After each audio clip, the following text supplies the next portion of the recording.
ವಾಪಸ್ ತಗೊಂಡಿಲ್ಲ ಹೇಳಿ ಒಂದ್ ನಿಮಿಷ.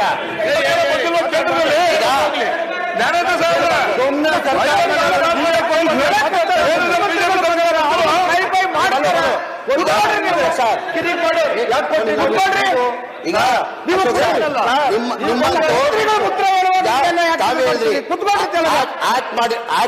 ಆಕ್ಟ್ ಮಾಡಿ ಹಿನ್ನೆಲೆಯಲ್ಲೇ ನಾವು ನೋಟಿಸ್ ಸರ್ ಮಾಡಿದ್ದೀವಿ ಅಂತ ತಾವು ಹೇಳಿದ್ರ ಕರೆಕ್ಟಾನೆ. ನಾವು ಆಕ್ಟ್ ಮಾಡಿ ಹಿನ್ನೆಲೆ ನಾವು ನೋಟಿಸ್ಗಳು ಸರ್ ಮಾಡಿದೀವಿ. ನಿಮ್ ಸರ್ಕಾರ ಇರುವಾಗ ನೀವು ಯಾವತ್ತೂ ಹೇಳಿಲ್ಲ. ನಾವು ಇವತ್ತು ಸದನ ಹೇಳ್ತಾ ಇದೀವಿ, ಆ ಆಕ್ಟ್ ಇದ್ರು ದೇವಸ್ಥಾನ ಯಾರನ್ನ ಒಬ್ಬೊಟ್ಟು ಆಸ್ತಿಯಲ್ಲಿ ಕಟ್ಟಿದ್ರೆ ಅದಕ್ಕೆ ನಾವು ಮುಟ್ಟಕ್ ಹೋಗಲ್ಲ. ರೈತರ ಜಾಗ ಮುಟ್ಟಕ್ ಹೋಗಲ್ಲ. ರೈತರು ಅನ್ನ ಕೊಡ್ತಾರೆ, ಅನ್ನದಾತರವರು.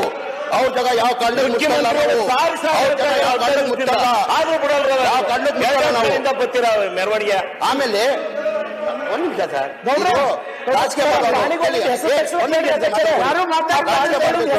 ಈ ತರ ದಯಮಾಡಿ ನಾನು ವಿರೋಧ ಪಕ್ಷ ಎಲ್ಲ ಮುಖಂಡ ಮಾಡಿ ಈ ತರ ರಾಜಕೀಯ ಮಾಡಬೇಡಿ. ಏನಕ್ಕೆ ಇದು ರಾಜಕೀಯ ಮಾಡಬೇಡಿ.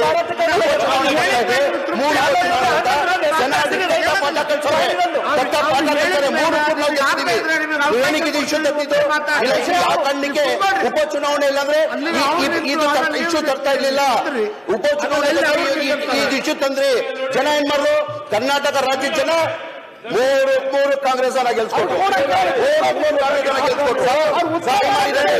ರಾಜಕೀಯ ಮಾಡಿ ಬೇರೆ ತರ ರಾಜಕೀಯ ಮಾಡಿ ಜನ್ಮದಲ್ಲಿ ಎತ್ಕಟ್ಟಕ್ಕೆ ಕೆಲಸ ಮಾಡಬೇಡಿ. ನಾನು ಹೇಳಿ, ನಾನು ಒಪ್ಪಂತೀನಿ. ನಾನು ಮುಸ್ಲಿಂ ಆಗಿರ್ಬೋದು, ಹಿಂದೂಸ್ತಾನಿ ಕನ್ನಡ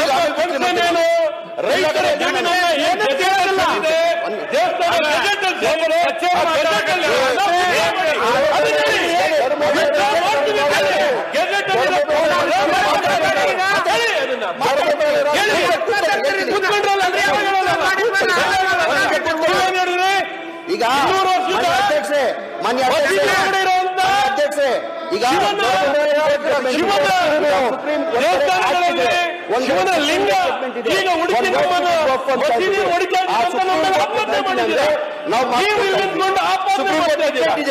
ನಾವೇನ್ ಮಾಡ್ತೀವಿ?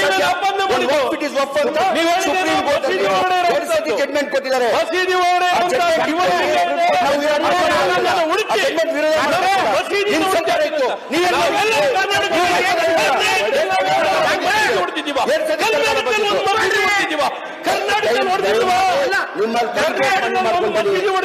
ರಾಜಕೀಯ ಮಾಡಬೇಡಿ, ರಾಜಕೀಯ ಮಾಡಕ್ ಹೋಗ್ಬೇಡಿ.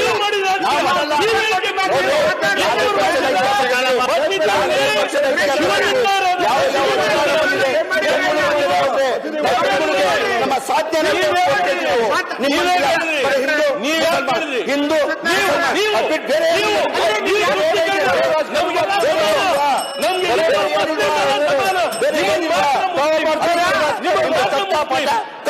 ನಿಮಗ್ ಮಾತ್ರ ಮುಸ್ಲಿಂ ಸರ್ ಒಂದ್ ನಿಮಿಷ ತಡ್ರಿ. ಅವ್ರದಾರ ಹೇಳ್ರಿ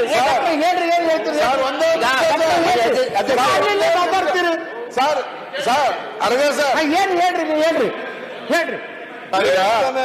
ನನ್ನ ರಿಕ್ವೆಸ್ಟ್ ಇಷ್ಟೇನೆ, ನೋಡಿ ನೀವು ಉತ್ತರ ಕೊಡ್ತಾ ಇದ್ದೀರಿ, ಪೂರ್ಣ ಕೊಡಿ. ಇಲ್ಲಿ ಮಧ್ಯದಲ್ಲಿ ನಮ್ಮ ಯಾರ ಜಾಣತನವೂ ಬೇಡ. ಯಾಕಂದ್ರೆ ಇದು ಇವತ್ತಿಗೆ ಮುಗಿಯೋದಿಲ್ಲ, ಎಂಡ್ ಆಗೋದಿಲ್ಲ. ತಾವೇ ಹೇಳಿದ್ರಿ ನಿಮ್ ಕಾಲದಲ್ಲಿ ಅಷ್ಟು ನೋಟಿಸ್ ಕೊಟ್ರಿ, ನಮ್ಮ ಕಾಲದಲ್ಲಿ ನೋಟಿಸ್ ಪ್ರಶ್ನೆ ಬರಲ್ಲ. ನೋಟಿಸ್ನ ಕೊಡ್ಲಿಕ್ಕೆ ಕಾರಣವಾಗಿರ್ತಕ್ಕಂಥ ಕಾಯ್ದೆಗಳಿದ್ದಾವೆ. ನಾನು ನೀವು ಸರ್ಕಾರ ಇತ್ತಿಲ್ಲ ಸರ್, ಕೇಳ್ರಿ. ಇಲ್ಲಿ 4 ಹಿಡ್ಕೊಂಡಿದ್ದವರೆಗೂ ನಿಮ್ದೇ ಸರ್ಕಾರ ಇದೆಯಲ್ಲ.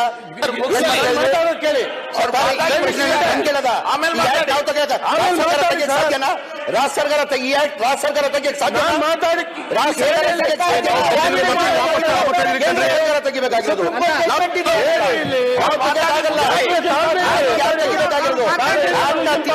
ಬೇಕಾದ್ರೆ ಕೇಂದ್ರ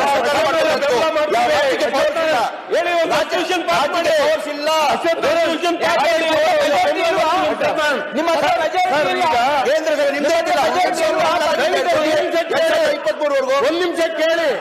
ನಾವು ನೀವು ಯಾರು ರಾಜಕೀಯ ಮಾಡೋದು ಆದ್ರೆ ತಾವೊಂದು ಮಾತು ಹೇಳಿದ್ರೆ ಇದ್ರಲ್ಲಿ ರಾಜಕೀಯ ಬೇಡ ಅಂತ. ನಾವು ರಾಜಕೀಯ ಮಾಡುವಂತ ಅವಶ್ಯಕತೆ ಇಲ್ಲ. ಒಳ್ಳೇದೇ. ರೈತರು ಎದ್ದು ಬೀದಿ ಮೇಲೆ ಬಂದ್ರು, ನಿಮ್ಗೂ ಗೊತ್ತಿದೆ.